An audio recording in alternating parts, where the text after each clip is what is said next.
Halo teman-teman semua, apa kabar? Aku harap kalian dalam keadaan yang baik dan sehat. Oke, jadi kali ini aku bakal ngebahas tentang fenomena yang mungkin sering terjadi ya kalau misalkan kita pakai media sosial, terutama di TikTok guys, kayak di kolom komentar mereka. Nah, kasus ini tuh sebenarnya udah pernah viral di tahun sebelumnya, tapi tahun ini masih bener-bener berlanjut dan belum selesai guys. Dan kasus ini lebih parahnya lagi, mereka mereka malah malah kasus ini tuh terjadi di beberapa konten kreator loh guys. Padahal ibaratnya konten kreator kayak selebgram itu kan mereka punya koneksi yang luar biasa, tapi mereka malah kena seperti kasus-kasus seperti ini. Nah, sebelum aku lanjutin, izinkan aku perkenalkan diri dulu terlebih dahulu. Perkenalkan, nama aku Citra Kurjitren ini. Aku dari program studi pendidikan sosiologi dari Universitas Negeri Jakarta. Jadi kali ini aku bakal ngebahas tentang, ya benar sekali, tentang kasus yang lagi viral dengan kalimat aura maghrib di kolom komentar itu. Nah, akhir-akhir ini istilah aura maghrib ini lagi rame banget guys di media sosial, mulai dari TikTok, Instagram, X, dan banyak banget ini. Nah, istilah ini dipakai buat ngerosting orang-orang dengan warna kulitnya.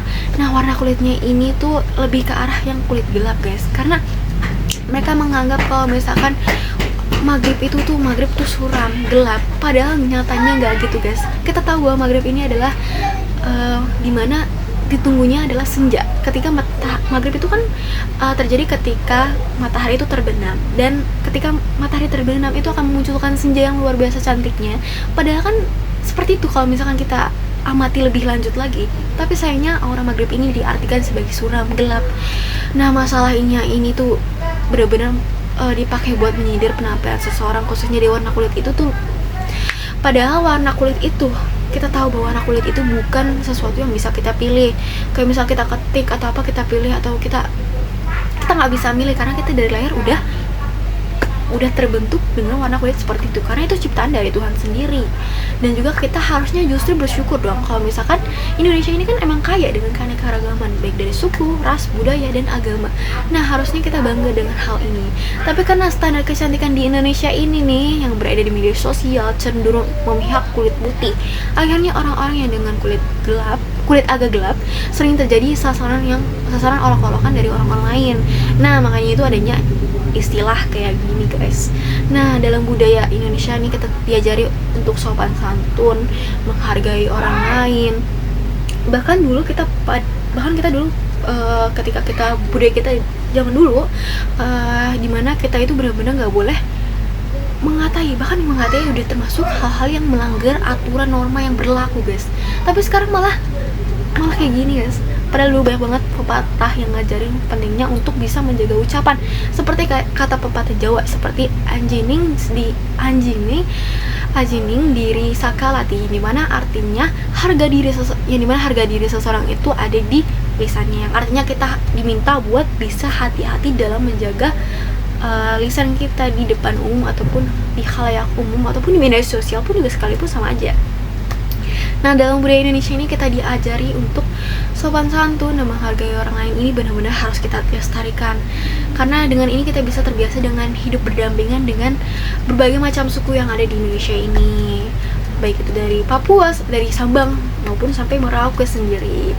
Nah, tapi kalau misalkan kita mulai menilai orang-orang hanya dengan warna kulit mereka, itu sama saja kita melupakan dengan semboyan kita yang bernama, ya benar banget, Bhinneka Tunggal Ika, yang dimana artinya tentang berbeda-beda tetapi tetap satu jua, yang dimana semboyan ini udah temurun, bahkan udah pernah kita diajari dari SD pun sampai saat ini itu benar-benar kita harus lestarikan, karena semboyan ini benar-benar memaknai Indonesia yang luas, kekayaannya luas dan kekayaannya banyak banget. Padahal itu benar-benar membuat kita paham tentang keberagaman Indonesia ini. Nah, makanya itu, selain itu ada lagi loh guys tentang sains fisik sendiri. Istilah aura maghrib ini tuh sebenarnya juga menyinggung tentang secara religius, benar banget, yang dimana maghrib ini kan adalah waktu tertentu bagi suatu agama seperti agama kita, yang dimana kita beribadah dalam Islam, tentang momen sakral yang dimana harus dihormati dong. Nah, ketika waktu ibadah pasti kita nggak mau dong dijadikan bahan ejekan soal penampilan. Itu udah masuk ke ranah yang lebih sensitif lagi, guys. Bisa jadi itu menyinggung banyak orang yang merasa agamanya tuh nggak dihormati. Bahkan istilah muka maghrib ini tuh sebenarnya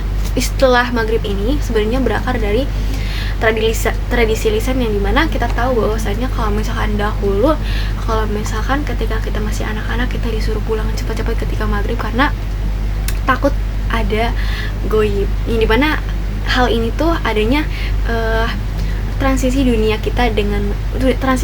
manusia dengan dunia makhluk halus, yang dimana kita tahu kalau misalkan kita masih anak-anak dulu, udah waktu maghrib, anak-anak pulang yuk karena nanti kamu diculik sama gundurwo atau wewe gombel seperti itu, guys. Nah, selanjutnya adalah kita tahu bahwa perkembangan teknologi digital ini, khususnya media sosial, membawa banyak banget perubahan dalam budaya sosial masyarakat tentunya. Di satu sisi memang media sosial ini tuh memudahkan kita untuk komunikasi, bener banget, itu pasti benar, guys. Nah, lalu yang kedua adalah mempercepat penyebaran informasi, dan ini bener banget. Lalu yang terakhir adalah memperluas wawasan. Nah, tapi di sisi lain media sosial juga memperlihatkan bagaimana sebagian nilai budaya Indonesia mengalami pergeseran. Nah, seperti sehingga semua orang tuh bisa berekspresi dengan luas, tapi bukan berarti mereka itu bebas untuk nyakitin orang lain. Apalagi di media sosial ini kan yang sebelum kita jelaskan kalau misalkan media sosial ini memudahkan komunikasi kan. Nah, itu sama aja dengan kayak kita berekspresi di media sosial ini, tapi kan karena satu aja ucapan kita itu bisa aja menyebar dengan cepat dan berpengaruh banyak orang. Nah, seperti salah satunya adalah fenomena yang saya sebutkan itu tadi adalah fenomena yang mencerminkan kondisi ini adalah kasus viral muka maghrib ini. Nah, fenomena ini tuh benar-benar menunjukkan perubahan besar pada bagaimana budaya kita dibentuk. Misalkan yang pertama adalah distorsi nilai budaya, yang dimana distorsi nilai budaya ini awalnya budaya maghrib adalah wujud dari perhatian orang tua terhadap anak-anaknya agar mereka ini aman di rumah. Namun ketika dibawa ke dunia maya, fenomena ini menunjukkan perubahan besar dan bagaimana fenomena ini menunjukkan perubahan besar pada bagaimana budaya kita dibentuk. Yang pertama adalah distorsi nilai budaya, yang dimana awalnya budaya maghrib ini adalah wujud perhatian orang tua terhadap anak-anaknya agar mereka lebih aman di rumah.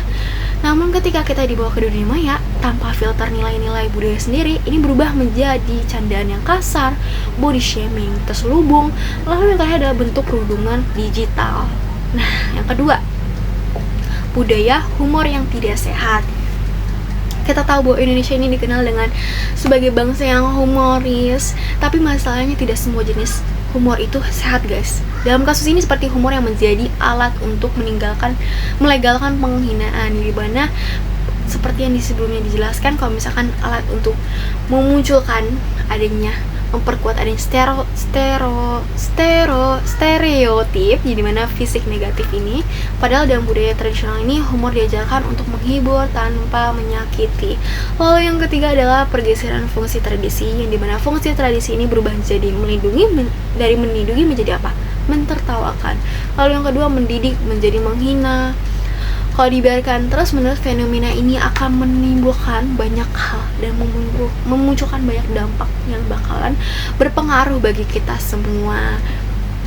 Yang pertama, trauma psikologis, yang dimana anak-anak korban yang diledek ataupun korban yang dikatakan seperti itu akan memiliki luka batin yang mendalam seperti ketidakpercayaan diri, terus juga ngerasa kalau misalkan bisa aja mereka melakukan self harm seperti bunuh diri juga bisa, terus juga mereka bisa aja melakukan balas dendam yang lebih parah lagi daripada yang mereka dapatkan, seperti itu. Lalu yang kedua adalah perpecahan sosial, yang dimana perpecahan sosial ini dimunculkan oleh adanya stereotip berbasis fisik, yang dimana bisa memperlebar jurang antara berbagai kelompok etnis dan sosial, yang dimana kita tahu bahwasannya dulu pernah ada ternyata tentang kelompok etnis yang sedang perang kalau misalkan adanya suku Dayak dan suku Madura. Nah, kalau misalkan ini kan sama aja kayak sekarang kalau misalkan ini bakal dibiarkan terus bakal melebar dan bakalan kayak dulu lagi dan terulang lagi sejarah itu.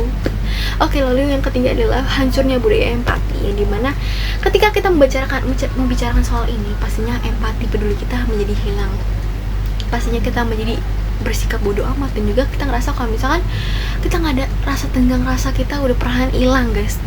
Padahal dahulu kita benar-benar harus punya rasa tenggang itu guys, kita harus menjaga hal itu, kita harus benar-benar melestarikan hal itu. Tapi sayangnya sekarang malah hilang begitu saja. Lalu yang keempat adalah krisis identitas nasional. Pastinya bener banget, karena kita ngerasa kalau misalkan negara yang seharusnya banggakan keberagaman malah justru tercambik karena saling mengejek perbedaan.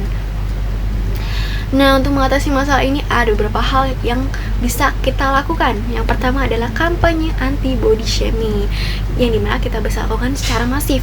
Harus ada gerakan yang nyata, baik dari pemerintah, komunitas, ataupun diri kita sendiri, dengan cara menjelaskan bahayanya body shaming, mempromosikan keberagaman bentuk tubuh dan wajah, mengedukasikan tentang empati digital.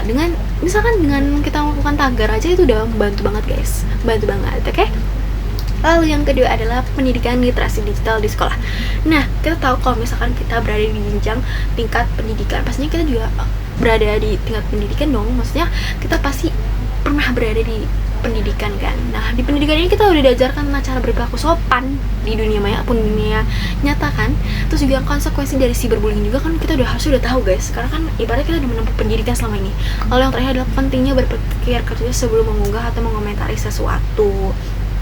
Oke, yang ketiga adalah revitalisasi nilai budaya asli, yang dimana kita tahu bahwa nilai-nilai luhur budaya Indonesia ini harus diperkuat lagi, baik dari segi gotong royong, Bhinneka Tunggal Ika, tradisi yang positif juga harus dihidupkan kembali agar kita bisa melestarikan budaya-budaya sebelumnya. Lalu yang keempat adalah penegakan hukum siber, ya, dimana regulasi ini tuh penting buat perlindungan digital cyberbullying yang perlu ditegakkan dan lebih tegas, karena bukan untuk membuka kita untuk nggak bisa kebebasan berpendapat atau berekspresi, tapi ini untuk melindungi hak-hak diri kita dan juga hak individu, terutama orang-orang yang terkena dampak tersebut. Maka dari itu aku di sini mau mengedukasikan kepada kalian semua kalau misalkan bahayanya dari semua yang kita komentari ataupun kita lakukan, pastinya kita harus lebih berhati-hati guys, karena kita gak tahu kedepannya akan kayak gimana. Mungkin itu bisa berbalik kepada kita, karena apa yang kita lakukan juga akan ibaratnya bisa berdampak balik kepada kita. Jadi setidaknya kita harus berhati-hati dalam bermedia sosial. Terus juga kita harus menjaga budaya yang udah ada di Indonesia ini dengan melestarikannya. Nggak harus kalian berpakaian kebaya ataupun harus nonton wayang, itu nggak harus guys, tapi dengan cara kalian menjaga budaya-budaya, nilai-nilai luhur aja udah ngebantu. Itu udah ngebantu banget budaya Indonesia bisa terjaga lebih aman lagi, karena kita harus tahu bahwa budaya Indonesia ini bukan terbentuk secara instan aja, tapi udah terbentuk dari sejarah-sejarah ini. Karena kalau misalkan dihilangkan aja, pastinya kita nggak punya ciri khas dari suatu negara, dan itu akan membuat kita menjadi lebih tidak percaya diri ketika kita berada di kancah internasional nanti. Maka itu stop untuk melakukan hal-hal yang bisa berdampak negatif kepada kita sendiri ataupun ke orang lain, dan juga kita harus bisa menormalisasikan bahwa kasarnya nilai-nilai luhur ini benar-benar penting bagi kita dan harus diterapkan dalam kehidupan sehari-hari agar tidak luntur guys. Dan juga tolong untuk tidak melakukan hal-hal yang tidak yang bakal berefek kepada orang lain, karena itu bakalan bisa aja berdampak kepada kita sendiri.